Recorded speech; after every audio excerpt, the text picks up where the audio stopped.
Lecture 26 covers a P2MM, which actually seems like we should have covered earlier because it's a fairly simple one. However, we're covering it now because we're heading into some special cases with centered and rectangular nets. So we've kind of went through and done the fourfold, inserting 4mm and 3mm, sorry, 3m and 6mm.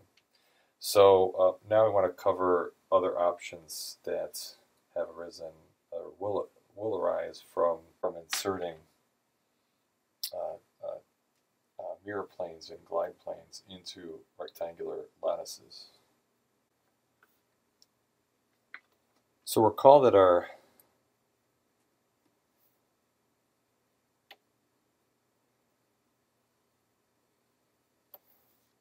point group was a pretty straightforward and simple point group. It had these two mirror planes that went through it, and the classic motif that we associated with this was that if I had these guys from a twofold axis, right, because they're 180 degrees rotated, the reflection plane meant that this would have to be there, which meant this would have to be there, which basically means that I have a forced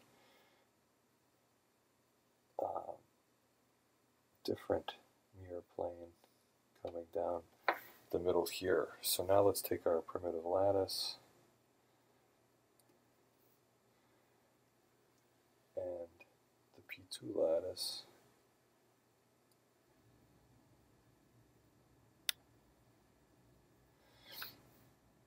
As you may recall, ends up having, but then it induces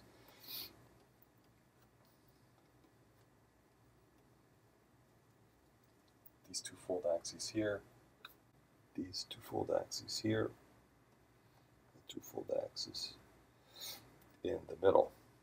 So now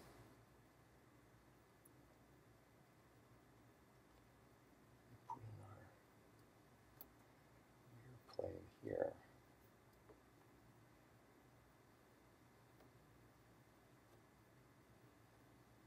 Recall we had our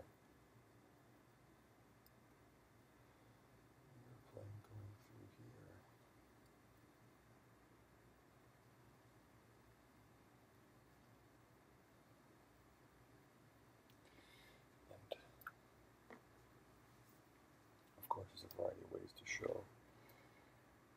This means I have a plane coming down here. Okay, so there's our P2MM. The way to see that this is consistent, if I have a motif here, which you said has to be the 2mm motif, that motif is certainly reproduced here.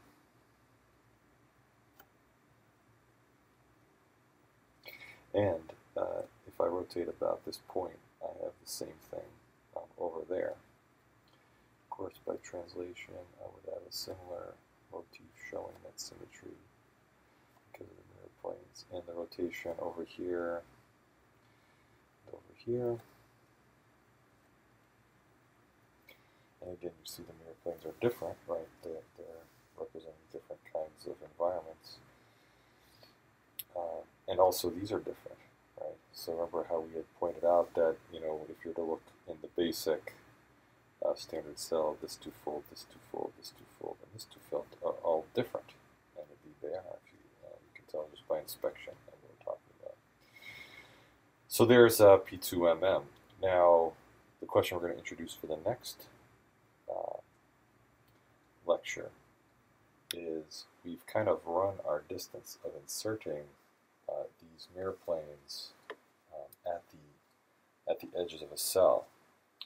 With a rectangular lattice, obviously there's places we can insert a mirror plane that are not at the cell edge. For example, I could insert one here. So we want to start thinking carefully, since we've now covered the ways that we can insert them into P3, P4, and P6.